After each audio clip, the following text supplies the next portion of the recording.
नमस्कार। आज की इस खास चर्चा में हम एक ऐसे सफर पर निकलने वाले हैं जो कोई 100-200 साल का नहीं बल्कि हजारों सालों का एक महाकाव्य है।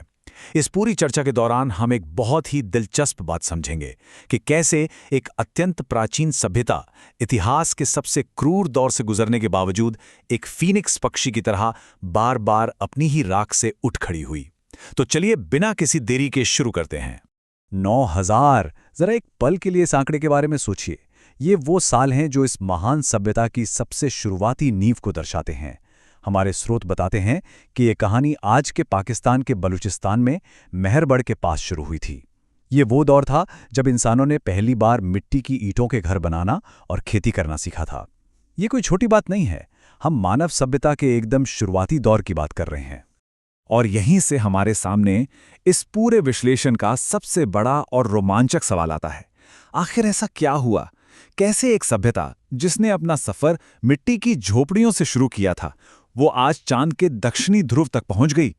मेहरगढ़ की उन शुरुआती बस्तियों से लेकर आज के हाईटेक स्पेस एक्सप्लोरेशन तक का ये जो अथक सफर है ना, बस इसी को समझना हमारा आज का मुख्य उद्देश्य है।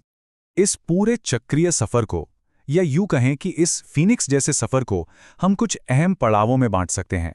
शुरुआत होगी प्राचीन सभ्यता के उदय से, फिर हम देखेंगे वो स्वर्णिम युग जब दुनिया भर में हमारा दबदबा था। उसके बाद आएगा विदेशी आक्रमणों और कड़े प्रतिरोध का दौर, फिर साम्राज्यवाद का वो गहरा अंधकार, आज़ादी का महासंग्राम और अंत में एक आधुनिक राष्ट्र के रूप में फिर से जन्म लेना। तो चलिए पहले पड़ाव से शुरुआत करते हैं और देखते हैं कि इस उपमहाद्वीप में सभ्यता का उदय आखिर कितना चौंकाने वाला था। अब इस स्लाइड की जानकारी सच में हैरान करने वाली है। अगर आप सोचते हैं कि बेहतरीन ग्रिड वाले शहर सिर्फ आज के न्यूयॉर्क या चंडीगढ़ में ही देखने को मिलते हैं, तो सिंधु घाटी सभ्यता के इन शहरों को देखिए। हजारों साल पहले उन्होंने एकदम परफेक्ट ग्रिड सिस्टम पर शहर बसाए थे, जहां सड़कें एक दूसरे को बिल्कुल 90 डिग्री पर काटती थी। उनके पास ढकी हुई जल निकासी व्यवस्था यानी ड्रेनेज सिस्टम था, जो आज की आधुनिक शहरी प्लानिंग को भी कड़ी टक्कर देता है। और बात सिर्फ ईंट पत्थरों की नहीं है, ये लोग अपने दौर के असली पायनियर्स थे। जरा सोचिए, 9000 ईसा पूर्व मेहरगढ़ में पत्थर की बारीक ड्रिल का इस्तेमाल करके बाकायदा डेंटिस्ट्री की जाती थी। फिर आगे चलकर गुप्त काल में आर्यभट्ट ने दुनिया को शून्य का कॉन्सेप्ट दिया और ये बताया कि पृथ्वी अपनी धुरी पर घूमती है। और 400 ईस्वी के आसपास बना दिल्ली का वो मशहूर लौह स्तंभ, जिस पर आज तक जंग नहीं लगा है, वो इनकी बेजोड़ मेटलर्जी यानी धातु कर्म का जीता जागता सबूत है। अब हम अपनी कहानी के उस दौर में पहुंचते हैं जहां ये सभ्यता ज्ञान और दौलत के मामले में दुनिया की एक निर्विवाद महाशक्ति बन गई थी, एक सच्चा स्वर्णिम युग। ये माइलस्टोन्स देखिए, ये बताते हैं कि उस वक्त हमारी बौद्धिक और आर्थिक ताकत क्या थी। मौर्य साम्राज्य का विस्तार ईरान तक हो चुका था। सम्राट अशोक ने युद्ध छोड़कर पूरी दुनिया में शांति का संदेश फैलाया। उधर कनिष्क ने मशहूर सिल्क रोड पर अपना नियंत्रण कर लिया, जिससे बेहिसाब दौलत आई। और ज्ञान के क्षेत्र में नालंदा विश्वविद्यालय खड़ा हुआ, एक ऐसा ग्लोबल हब जहां 10,000 छात्र और 2,000 शिक्षक एक ही छत के नीचे दुनिया भर का ज्ञान साझा करते थे। लेकिन जैसा कि इतिहास में अक्सर होता है, जब आप बुलंदी के चरम पर होते हैं तभी सबसे बुरे दौर की शुरुआत होती है। यहीं से आक्रमणों और कुछ बेहद दर्दनाक विश्वासघातों का सिलसिला शुरू हुआ। इस टाइमलाइन पर एक नज़र डालिए। ये बहुत साफ तौर पर दिखाता है कि कैसे तबाही की लहरों ने एक के बाद एक इस जमीन को निशाना बनाया। और इनका मकसद सिर्फ खजाना लूटना नहीं था।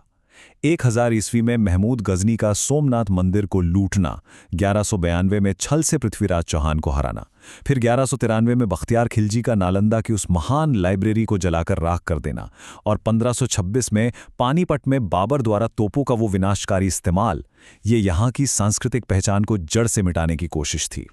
पर यहाँ एक बहुत ही जरूरी बात समझने वाली है। बाहरी हमलावर शायद ही कभी अपनी ताकत के दम पर जीते। हमारी सबसे मजबूत दीवारें हमेशा अंदर से तोड़ी गईं।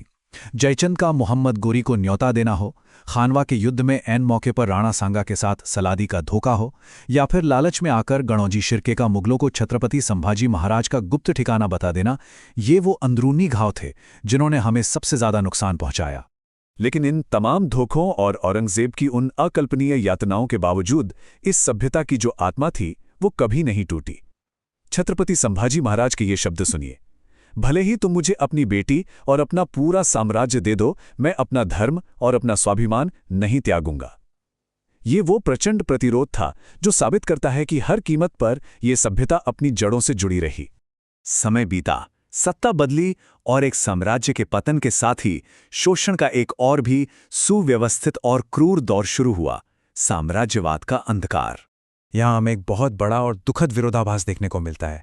जरा इस तुलना को समझिए। एक तरफ शाहजहां के दौर में ताजमहल जैसे स्मारकों के लिए सफ़ेद संगमरमर और रत्नों पर अकूत दौलत लुटाई जा रही थी, और दूसरी तरफ यहाँ के आम किसानों पर लगान का इतना भारी बोझ डाल दिया गया था कि वो भूख से तड़प रहे थे।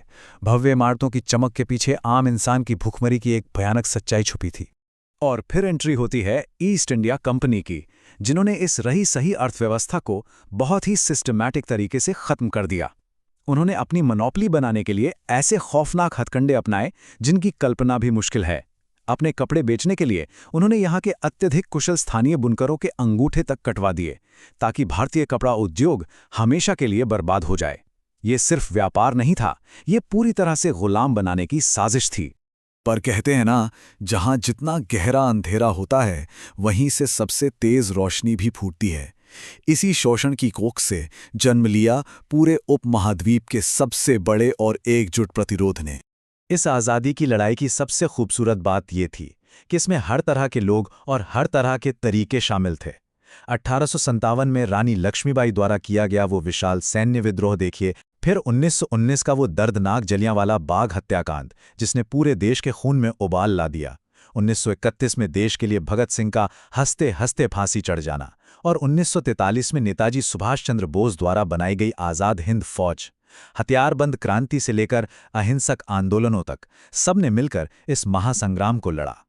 एक बेहद दर्दनाक विभाजन और खूनी लकीरों के खिंचने के बाद अंततः इस प्राचीन सभ्यता का एक आधुनिक गणतंत्र के रूप में पुनर्जन्म हुआ। चलिए इस नई शुरुआत को देखते हैं। 93,000। अब जरा इस आंकड़े को देखिए। ये दुनिया के इतिहास का सबसे बड़ा सैन्य समर्पण था जो 1971 में हुआ था। इस एक घटना ने यह पूरी तरह से साफ कर दिया कि वो देश जिसे कुछ साल पहले तक एक कमजोर और नवजात राष्ट्र समझा जा रहा था, वो अब इस पूरे क्षेत्र की एक निर्विवाद महाशक्ति बनकर उभर चुका है। आज़ादी के बाद जो रफ्तार हमने पकड़ी वो वाकई अजेय थी। सबसे पहले 562 बिखरी हुई रियासतों को जोड़कर एक अखंड भारत बनाना, फिर दुनिया की परवाह किए बिना पोखरण में परमाणु परीक्षण करके अपनी संपूर्ण आत्मनिर्भरता साबित करना, और अभी हाल ही में बेहद कम बजट में चंद्रयान को चांद के दक्षिणी ध्रुव पर सफलतापूर्वक उतारना। ये है एक बिखरे हुए देश का परमाणु युग से होते हुए अंतरिक्ष तक पहुंचने का असल सफर। तो इस पूरे विश्लेषण के बाद हम किस नतीजे पर पहुंचते हैं? देखिए, इतिहास हमें यह नहीं बताता कि कोई सभ्यता कितनी बार गिरी या कितनी बार लूटी गई, बल्कि इतिहास हमें यह दिखाता है कि वो अपनी ही राख से कितनी बार एक फीनिक्स पक्षी की तरह फिर से जीवित हो उठी। इस अतुलनीय और कभी हार न मानने वाले सफर को देखने के बाद सबसे बड़ा और दिलचस्प सवाल यही बचता है कि इस महान कहानी का अगला अध्याय कैसा होगा? आप क्या सोचते हैं?